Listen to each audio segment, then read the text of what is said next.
Good morning, good morning, good morning, good morning. Listen, you all, if this is your first time here with me, I am Erica Kareem. I am a family mediator, a relationship coach, an author, and a speaker. And today we're going to be talking about, did you try to commit suicide or attempt to, did you attempt it? Do you know somebody that attempted? And we're going to be talking about just a few things of why people committed, try to, why they actually succeed. And I'm going to give you a story that I have for me about what I know. So, why do people commit suicide, try to commit suicide, or why do they commit it? Number one is there is so many people who have severe depression. And sometimes we, as friends and family, we just don't understand what their depression is about, right? We just don't know why they go through things, why they're more darker days or gloomy days than there is sunshine. And so you think about um, why in the world does this happen to some people? And so one thing I can think about is there's so many people that has cried out for help and seeking attention, but no one is around to receive it, or to say, you know what, let me finally listen to what this person has to say, right? And so there's so many times where people are really needing to vent. They really need a whole um therapist. But people, number one, don't want to go to therapists because it's so taboo. It has a nasty stigma on it. And it's basically like if you go to a therapist, then you're just mentally challenged, right? Or you have a mental illness. And nobody in our community want to have a mental illness. It just has such a negative, nasty um perception behind it, right? But hey, if you know that you need to have better self-love, or you need to talk about what happened in your past, or why you have these thoughts, or these gloomy days, then you need to get help, right? And so some of us as parents, some of we have children that could be depressed.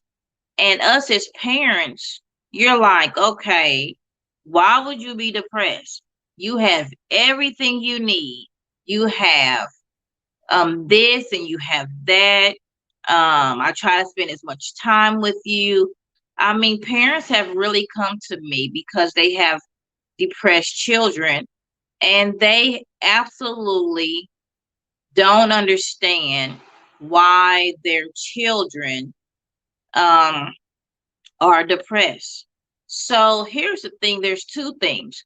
Number one is people are depressed because they just can't feel like that they can't tell what happened when they were younger, right?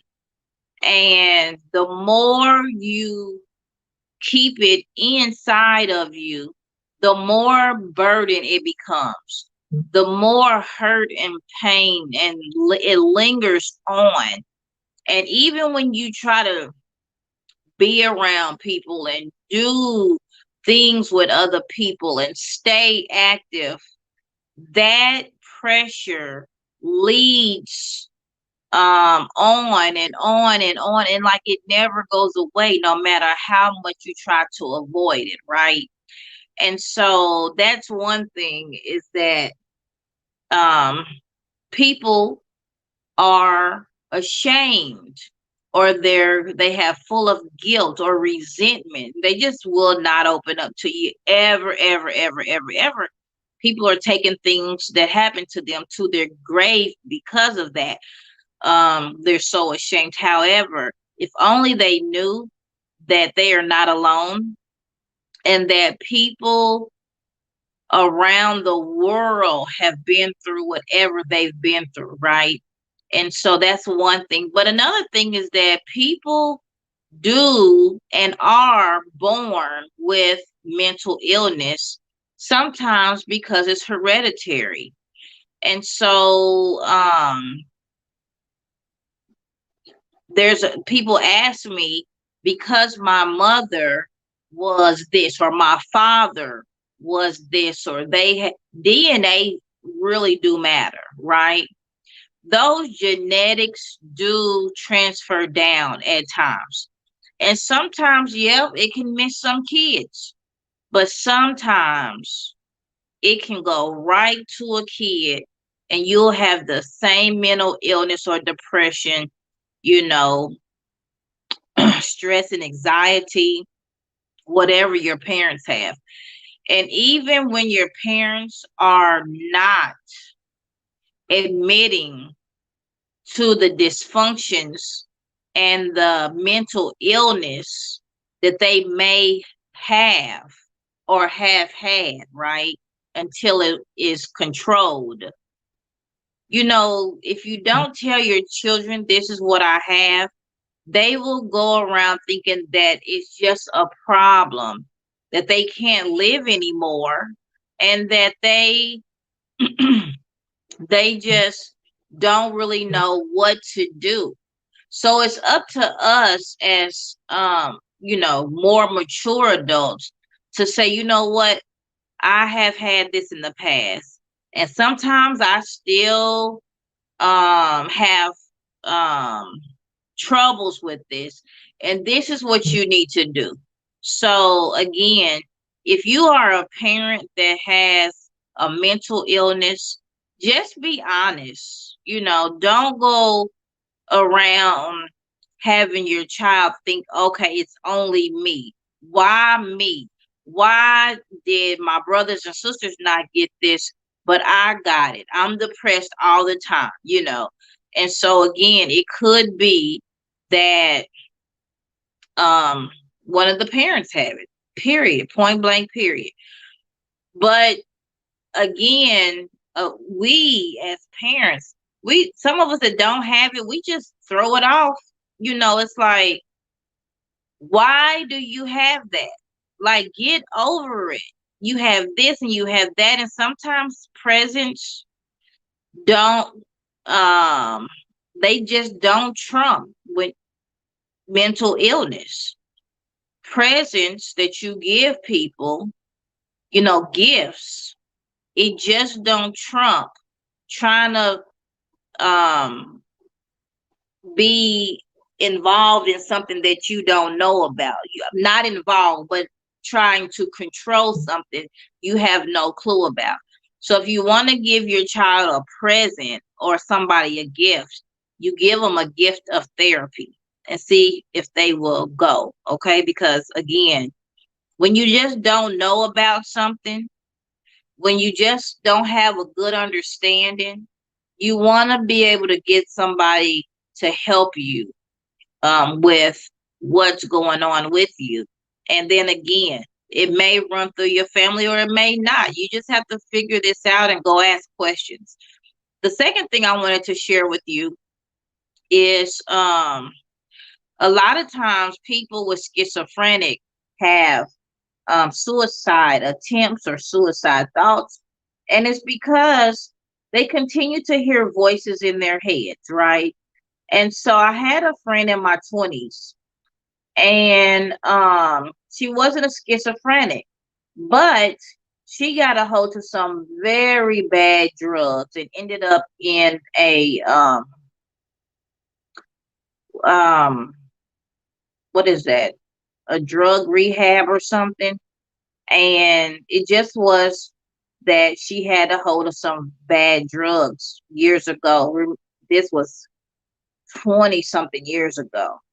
And so then she was hearing voices in her head. Again, she didn't have a mental illness. She just got a hold of some bad drugs. And so it took her a while to recover. She was talking slow and walking slow, and I mean, she just really had to recover from the drugs that she took. So the last thing I want to say is people that are painfully terminally ill. And when you have so much pain and it is just consistent pain, unbearable pain, that's something that I don't ever want to go through. And sometimes I'm sure we don't wish that on our best enemies, right? And so things like that, people have a terminal illness and they are day in, day out, day in, day out, day in, day out, pain, pain, pain, right? And so some of us will never know how they feel, but we really can't judge them depending on the pain level and the embarrassment and the just the things that they go through. But I wanted to share a story, and I have told this story before, but I have a lot of new people that listen to me. And so the story that I have is that I had a cousin that we just wasn't really that close. We wasn't really that tight. And so I guess one year she decided, well, you know what, we really need to get close. So I came into town and she says, you know what, Erica, we need to start calling each other. And so me, because of our past relationship or our history, my first initial thought was we do need to start calling each other. But the second thought was, but you need to call me if you want to really, um, begin this relationship, right? And so, with that thought, I thought that we were really going to begin a relationship because remember, I told you we just did not see eye to eye. She was out there in the streets. I just wasn't like that. And I just couldn't understand why she's so angry, why she was quick to always just fighting. And I mean, sometimes we all had to go down with each other and go fight, but this one, it just would pop off and we'd always be fighting no matter where we went. So as I got older, I was just like, you know what? I don't want to be doing that no more. So when she approached me, I was like, you know what? We do need to. We're getting older now. We're more mature or whatever. Possibly about maybe 3 weeks, 2, 3 weeks, maybe a month at the max. She committed suicide. And my heart dropped because I just was like, we were, nobody knows what people are going through in their darkest moments, right? Nobody knows what people have been through and have not said, right? And so sometimes anger is really that hurt from being done so wrong, right? And so sometimes that anger is that crying out for help that they're crying out, but they're not really ready to talk about what actually happened to them. And so I really for a long time felt so bad because again, as a person trying to grow into who I am wanting to become, again, my first thought was, yeah, cousin, let's do this, but you gonna have to call me first because I'm not reaching out to somebody that's angry all the time, have you changed? And so now I just feel so bad, even, when her anniversary come up of the suicide of her death, I'm just like, Erica, you could have done better. So my suggestion to you all is just reach out, do a girlfriend's check, right? Do a cousin's check. Do a just a wellness check on people that you love, people that you haven't spoken to in a long time, and just check on them. It's okay to pick up the phone, um to actually hear their voice. You know, sometimes we text and we Facebook and we messenger, and the real thing of how, when we need to really go back to the basics, right? The real way is really to just have a real conversation. Period. That's what it is. Have a real conversation so that you can hear them, so that they can share with you how they're really feeling.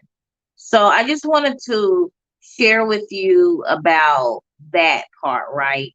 Of suicide is no joke. And you want to make sure that my tip is, if you feel like you have some type of suicidal thoughts, you have to go get you some help. Like, in this world, this is a dirty dog world. No one is going to come save you, because everybody is trying to, in survival, trying to save themselves, right? So no one is going to come save you, because they don't know you're going through that. And they don't know, if they did know, they really just don't know how to help you. Just, they're not trained professionals on how to get you from point A to point Z on, okay, I'm now managing my thoughts, right? I'm now able to have hope again, and I'm managing my behaviors. And I have family that love me so much, So you want to go from A, of the suicidal thoughts or attempts, to, to Z, saying, I got this. Life is not just so bad. And go get you some help. Get you a therapist, and don't tell nobody. How about it just be between you and your therapist? But you want to really feel better, right? You want to really get this game called life unlocked. You want to understand it more. And you don't want to understand it, trying to understand it with more dark days or gray days is going to keep you down. So that's all for today. I'm Erica Kareem. You can like, share, follow, subscribe, um, and I'll be back soon. Talk to you later. Bye bye.